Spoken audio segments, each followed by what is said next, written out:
for the city of Long Beach. With us today, we have Bob Maguguin, which is our panel leader, and he's also the Director of Public Relations for the Conventions and Visitors Bureau. We have Bob Myers, our very own newly elected president of his third month at the Museum of Latin American Art, and host and co-presenter for this event. Bob, thank you very much.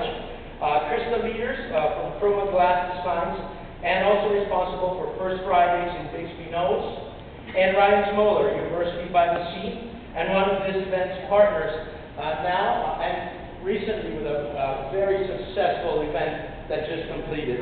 Now I'll turn it over to Bob. Go ahead and welcome. Thank you very much. I work every business day on bringing visitors to Long Beach, and the big buzzword in the tourism industry for the last few years has been cultural tourism. Nobody doubts that art and culture is an economic engine. I think we just need to figure out better ways to get the highest octane for our fuel dollar. If you have any doubts about art being an economic engine for our municipality, for the city of Long Beach, I just want to real quick get a bunch of numbers out of the way for you.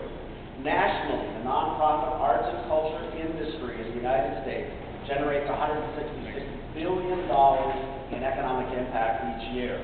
$63 million in spending by organizations, and an additional $103 billion in event-related spending by their audiences.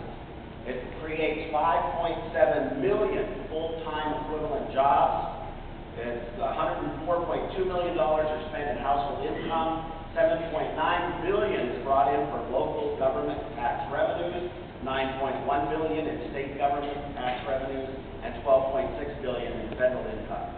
California nonprofit arts attract 71.2 million of what we call cultural tourists each year, and they contribute $1 billion more to our state economy.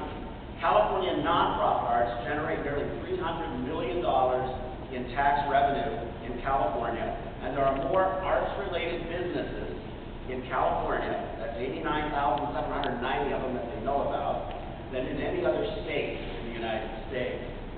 We get 2.58 million cultural tourists in Los Angeles County, and they spend $535 million, produce 10,500 jobs, and generate $31 million in state taxes, $4 million in county tax, and $19 million in taxes for cities.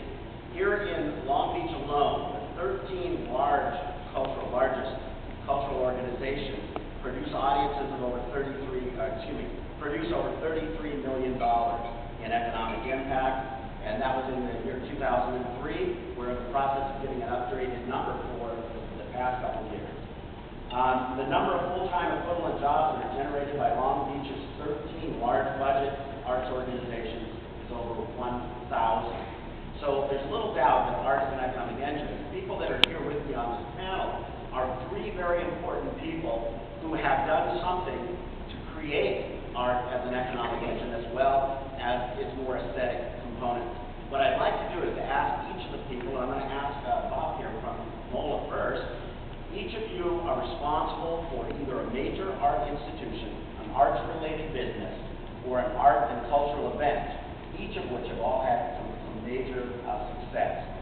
What have been the challenges on the road to that success, and let's have Bob start. Thank you, Bob. As the president of Molaa and the host venue for this, I would like to welcome all of you here today, and to welcome the mayor. Thank you for coming again. You're a big supporter of Molaa and the arts here. Appreciate it, and all of our elected officials as well.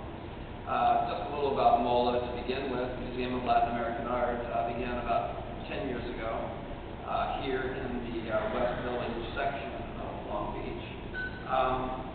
We're in a very unique part of the community in that I think that no one would have expected such an institution to grow in this part of the world. And I believe that the city, the downtown area, and certainly the cultural life of downtown has grown as a result of our presence here.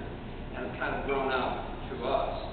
So we feel like we're the cornerstone in some ways of downtown, and are using that as